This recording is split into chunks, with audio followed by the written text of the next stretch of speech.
Solid materials po yan. Ano lang, angat yan o. Yan. Kailangan ko to pag mabilisan. Daddy. Ngayon, naantok ako. Bakit ka makatulog? Pala yun. Kung may worker yan, yan ang mabilis. Hello guys! Gastusan na naman! Dito nga guys, gusto ko i-try yung scooter nila. Kaso pasarado na sila. Ay, buhay! Sayang naman oh, sakay na sakay pa naman ako. Kaya bumalik na lang ako sa sarili kong scooter. Eh, may wheelchair yan. Kita nyo ba? Sagsi ako. Fry yarn! Dito nga guys, pupunta na ako sa bilihan ng mga essentials ni baby. Kasi sabi ko nga sa inyo, mga nganak na ako, wala pa akong mga gamit. Kaya andito tayo ngayon sa Landmark. Landmark, baka naman. Sabi ko, essentials yung bibilin ko. Pero andito na naman ako sa mga damit ni baby. So guys, andito na nga tayo. Titingin kasi ako ng mga bulak, panligo ni baby, mga wipes, mga panghugas ng dede, mga ganun guys. Ba't kasama mo yung naipit yung puwet ko? Dito nag-scooter na ako para makita ko agad yung mga gusto kong bilhin para kay baby. Kasi putik, ang tagal ng driver ko. Pilay kasi yan that time. Sabihin. O diba, mas mabilis ko lang mapupuntahan yung mga kailangan ni baby. Tingnan mo, andito ako sa mga crib. Hindi ko naman kailangan. Kasi meron na ako niyan. Shala. Tingnan mo, yung mga pagtitingnan ko, meron na ako niyan eh. Pero yung essential wala pa. Wala pa ako nakukuha guys dun sa mga binanggit ko na kailangan ng anak ko. O diba, tumitingin ako ng dede dyan guys, kahit may dede. Inulit niya guys yung joke niya. Di niyo ba nagets guys? Sabi niya kasi tumitingin siya ng daddy kahit may daddy na daw siya. Bakit breastfeeding? Tingnan nyo guys, ngayon ko lang nalaman na may shield pala para sa utong. Para sa kaya yan. Eto guys, oh, may pacifier na pala na glow in the dark. Mas madali nyo na makikita yung mga anak nyo pag nag-brown out. Sakto may rotational brownout. Mahanap mo agad na. So eto na guys, andito na ako sa pinunta ko ulit dito.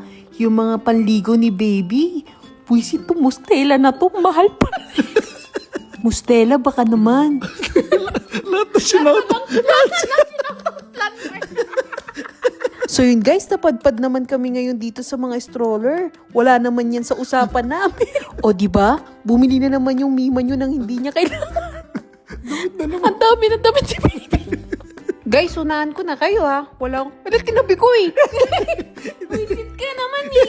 Guys, tubig lang talaga ako, promise. Eto guys, panibagong araw na to. Kasi kinulang kami sa essentials ni baby. Tingnan nyo to si Jordan, oh. Nabubudol na naman sa stroller. Wala naman niya sa usapan namin. Maganda pag pinol. Ito po, sliding, ano lang, angat yan o. Yan. Kailangan ko to pag mabilisan. Chico nga ni. Chico baka naman. Kung madali ako mabudol, mas madaling mabudol tong bobo na to. Pinakitaan lang siya. Dang ano, gusto niya nang bilhin yan. Eh mabilis nga daw i-fold eh. Hindi, ako na lang nag-bold. Noon ko pa kasi sinabi sa kanya na pag nagkaroon kami ng baby, Chico talaga gusto ko. Eh sabi niya practical daw. Practical nga tayo ngayon, di ba? Sabi ko practical tayo ngayon. Okay baby nga ni. Daddy. Ngayon naantok ako. Bakit ka makatulog? Makakatulog din ha. So ngayon guys, tumitingin naman ng kami ng bassinet ni baby. Kasi umaandar siya, oh. Nabubudol na naman ng mima nyo. O diba? Nakakita lang siya kumaandar. Gusto niya yan. Gusto mo magduyan-duyan ka madaling araw. Kaya sabi ko, gusto ko to. Pero wala namang stock. Aray mo. Dito nag-uusap na kaming dalawa. Sabi ko, Jordan, mag-practical tayo. Kasi ang mahal ng stroller na pinipili mo. Doon tayo sa mura lang. Kaso, sinisimangutan ako ng unggoy na to. Diba, pag sumimangot to, ibig sabihin, ayaw niya ng pinipili ko. Syempre, Kasi tatay hindi- din naman ako, be. Diba? Tatay din naman ako niyan. Diba? Wala, diba pwede yung gusto ko para sa anak natin? Sasabihin ko na, di ba? Hindi naman pwedeng masunod. Ako lang masusunod Ayun pa. pala eh. Diba? Nagagalit ka?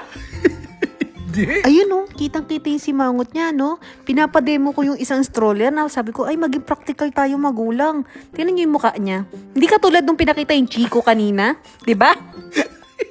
Halatang di siya natutuwa. Anong pakitang tao pa, sinabit-sabit niya pa talaga. Sinasabi ko sa kanya na, di ba, ang ganda rin, B. O, mura lang din, di ba? Ano pa yan? Pwedeng ganito, pwedeng ganyan. Wala sa kanya. Nakaganyan na siya. Ganun ba? Ito sir, kaya hindi siya meron po. Mas maliit po. Galing mo. Para tingnan natin kung gaano nakabalik. Cash kaya. Diba? Hindi ginanaan si idol nyo. Ang daming dinemo sa kanya, ganyan lang reaction niya. Thank you po pala sa mga nagpapapicture sa amin. Shoutout po sa inyo. Dito guys, kinukumbisi ko talaga siya na, sige na be, Chico na lang talaga bilhin natin kasi maganda yun.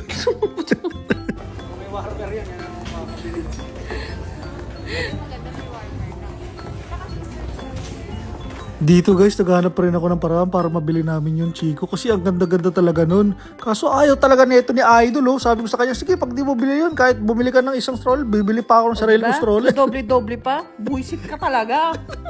Dito guys, nakahanap na ng butas si Jordan kung bakit namin pipiliin yung Chico. Dahil sa car seat na to. Ang bilis kasi ikabit. Totoo naman, di ba? O, di ba kaya ka nga nag-agree na, oh. Di ba? Kasi guys, stroller with car seat kasi yan. Tsaka with car seat, with stroller, with free. Free bathtub daw, tsaka free thermometer. bathtub, Ang daming alam po. You know, talagang nilalaban niya talaga yung mata niya. Hindi talaga matanggal-tanggal doon sa Chico. May ganun yung sa, ano. Hindi sinasabi ko lang sa'yo. Kaya yun guys, siyang nagwagi, di ba?